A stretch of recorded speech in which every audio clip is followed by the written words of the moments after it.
জলে আগুন বুকেতে। এই মিয়া, সকাল সকাল এগুলো কি শুরু করছেন? কিছু জানেন? টিভিতে ব্রেকিং নিউজ চলতেছে, চলেন। স্যারেরা দেখতেছে, আমরাও দেখি, চলেন। গতকাল বিকালে কুমিল্লা ইন্টারন্যাশনাল বিমানবন্দর থেকে একটি যাত্রীবাহী বিমান হাইজ্যাক হয়েছে। গোপন সূত্রে জানা গেছে যে হাইজ্যাকাররা নাকে তেল দিয়ে দেশের ভিতরে ঘুরছে, কিন্তু কেউ তাদেরকে ধরতে পারছে না। রিপোর্ট করছেন আমাদের রিপোর্টার লম্পট হাওলাদার। আমরা সরাসরি তার কাছে চলে যাচ্ছি। হে লম্পট, আপনি আমাকে এখন বলুন, প্লেন হাইজ্যাক হওয়ার পরে ওইখানের পরিস্থিতি এখন কেমন? হে লম্পট, আপনি আমাদেরকে ওইখানের পরিবেশ সম্পর্কে জানান। হে লম্পট, ওইখানের পরিবেশ সম্পর্কে আমাদেরকে জানান। আস্তে কথা বলুন, আমি শুনতে পাচ্ছি। আপনি কি আমাকে শুনতে পাচ্ছেন? হ্যাঁ, শুনতে পাচ্ছি। লম্পট, ওইখানের পরিবেশ সম্পর্কে বলুন। আচ্ছা, আপনি মনে হয় আমাকে শুনতে পাচ্ছেন না। আচ্ছা, আমি আমার মতো করে আপনাকে বুঝিয়ে বলি। তো ঘটনাস্থলে আছে যে প্রত্যক্ষদর্শী, তো আমরা তাদের সাথে কথা বলবো। তো চাচি আম্মা, আপনি কিছু বলুন গতকাল ঘটনা সম্পর্কে। তয় হোনেন কালকে প্লেনে করে যাইতে ছিলাম, তো ড্রাইভারে বইলা লেফটিনে ফিসিটা সিটটা রাখছিলাম। আর মুই বুড়া মানুষ, তো একটু বারে বারে লেফটিন যাওয়া লাগে। বারে বারে বাইরে যাওয়া লাগে? দূর শয়তান, বুঝে না। ওকে ওকে, তারপর বলুন। আহা, মুই তো বুড়া মানু, তো ডরে সব বাড়িয়ে গেছে, তাই আর লেফটিনে যাওয়া লাগছে না। যে সময় টয়লেটে যামু, আলার ভালা তিনার তো লড়ানো লয়ে বাড়িছে। নলা কি? আরে ওই সোজার কথা থায় না, হুশ করে দিলে মানুষ মইরা যা। ও বন্দুক। তাই মোরে বন্ধু দেখাইয়া ডরমর দেখাইয়া সবকিছু কাইরা লয়ে গেছে। তা দিশা মিশা না পাইয়া ফেনের জানলা দিয়ে ফইরা তারপর মুই কই আসছিলাম সেটা তো বলতে পারি না। তারপর কি হয়েছিল মোর আর কিছু মনে নাই।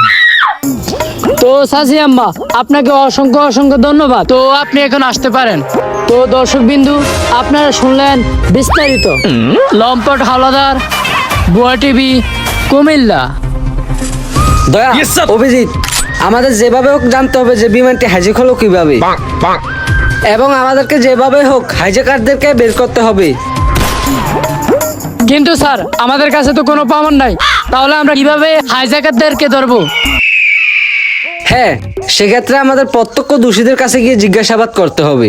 এই যেমন ধরে যে বিমানবালা বা বিমানের পাইলট, ওদের কাছে গিয়েও জিজ্ঞেস করতে হবে। জি স্যার, শুধু পাইলটকে ধরলে হবে না, ওই শালা বিমানের হেল্পারকে ধরতে হবে। ওই শালাকে চারা যাবে না। অভিজিৎ, বোকার মতো কথা হলো। প্লেনে কি হেলমেট থাকে না? প্লেনে থাকে কন্ট্যাক্ট দাঁত। স্টুপিড, প্লাস্টিকের ছেলে ফেলে প্লাস্টিকের ছেলে পেলে মানে? Third class.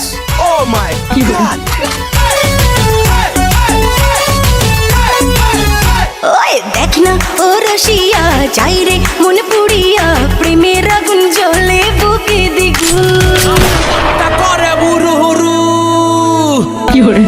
আরে মেলতে পাকা সাইরে। আরে বন্ধু,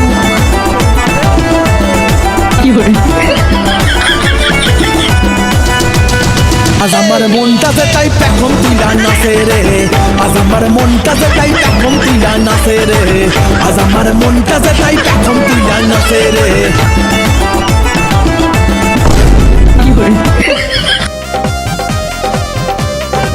আপনারা কি আমাকে খুঁজছেন?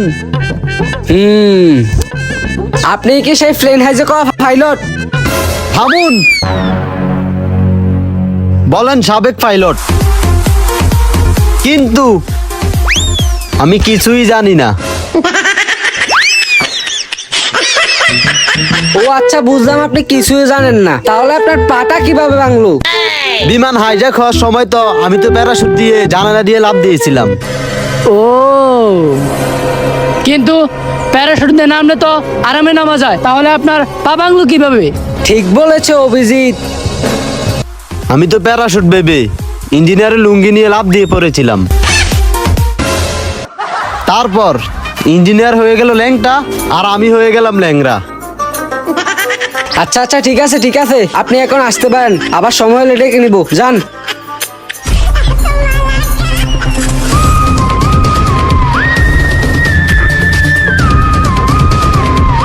স্যার, ওই শালাকে নিয়ে এসেছি। ওই প্লেনের ইঞ্জিনিয়ার ছিল, সে এখন ইঞ্জিনিয়ার নেই, সে এখন ঘড়ির মেকার হয়ে গিয়েছে। স্যার, গতকালকে ছিলাম আমি ফুল টাইম বেকার, আজকে হয়ে গেলাম আমি গরির মেকার। জীবনে কত কিছু আছে শেখার। আপনি ওই প্লেন থেকে কিভাবে বেশি ফিরলেন? স্যার পাইলট প্যারাশুট বেবে আমার লুঙ্গি নিয়ে লাফ দিল তলে। স্যার আমি হয়ে গেলাম ল্যাংটা, আর আমাকে আর কষ্ট করে ফালাতে হলো না। তাহলে আপনি এখানে কিভাবে এলেন? ওরা আমাকে ধাক্কা মেরে ফেলে দিল স্যার। আল্লাহ ওদেরকে মঙ্গল করুক স্যার, মঙ্গল করুক। তাহলে ওই প্লেনের বিমানবালা কোথায় আছে এখন? বিমানবালা স্যার, বিমানবালা ও আগে ছিল বিমানবালা, আর ওর বাড়ি এখন হয়ে গেল 26 তলা। সবই কপাল স্যার, সবই কপাল। 26 তলা? আচ্ছা ঠিক আছে ঠিক আছে, আপনি এখন আসতে পারেন, সময় হলে ডেকে নিব।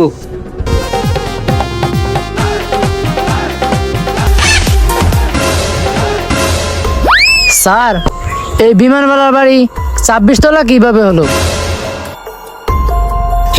অভিজিৎ, কিছু না গোলমাল তো এখানে অবশ্যই আছে। না হলে বিমান হাইজ্যাক হওয়ার পর কেউ হয়ে যায় গরির মেকার, আবার কারো বাড়ি হয়ে যায় 26 তলা। বুঝছো অভিজিৎ, এই বিমানবালায় হয়তো ওই ঘটনার সাথে জড়িত আছে।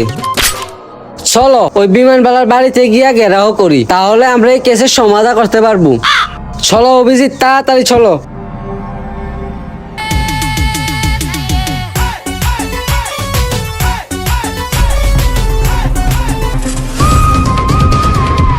এক্সকিউজ মি ভাই। জি ভাই বলেন। আচ্ছা এই বাসার মালিক কোথায়? এই বাসার মালিক তো এক্ষুনি উগান্ডা চলে গেছে। উগান্ডা? উগান্ডা আবার কেন গেছে? উগান্ডা তো ওদের প্লেনের ব্যবসা আছে।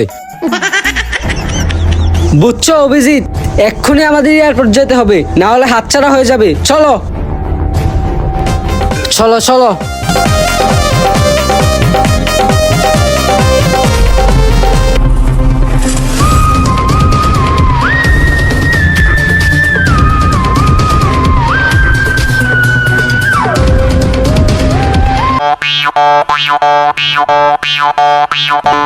দয়া আর এসিপি স্যার, আমাদের চারদিকে লক্ষ্য রাখতে হবে। কাউকে সন্দেহ হওয়া মাত্রই তাদেরকে ধরতে হবে, ঠিক আছে?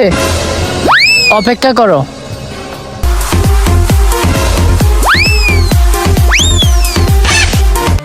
স্যার এখন তো কেউ আসতেছে না। দয়া, কাজ করার সময় ধৈর্যের প্রয়োজন, বুঝছো? আসবে না, আসে না, আসবে।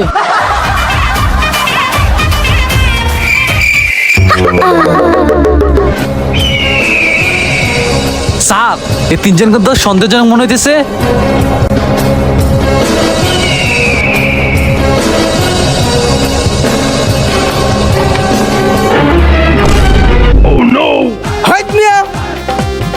সরি ভাই, সরি সরি।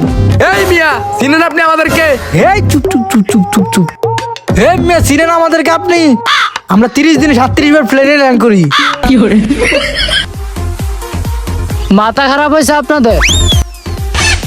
টোকাই টোকাই থার্ড ক্লাস, এটি আবার 30 দিনে 36 বার যায়। আপনি জীবনে উঠছেন প্লেনে? এই মিয়া, আপনি আমাকে টোকাই বলতেছেন? আপনি আমার বসকে চিনেন? গত মাসে 30 কোটি টাকা। চুপ চুপ চুপ চুপ। এই মিয়া, আপনি আমাকে বলতে দেন।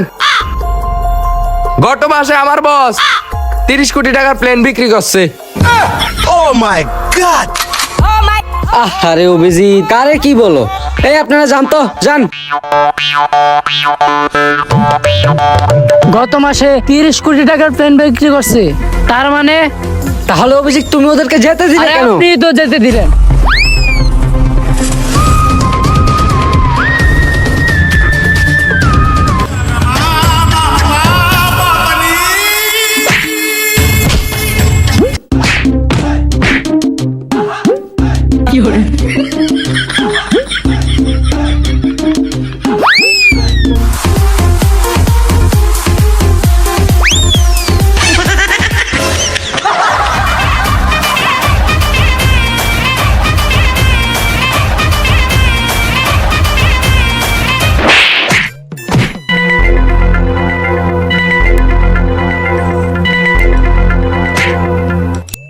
চল চল। এই তুই আমার কলার ছেড়ে দে, তুই আমার চিনস?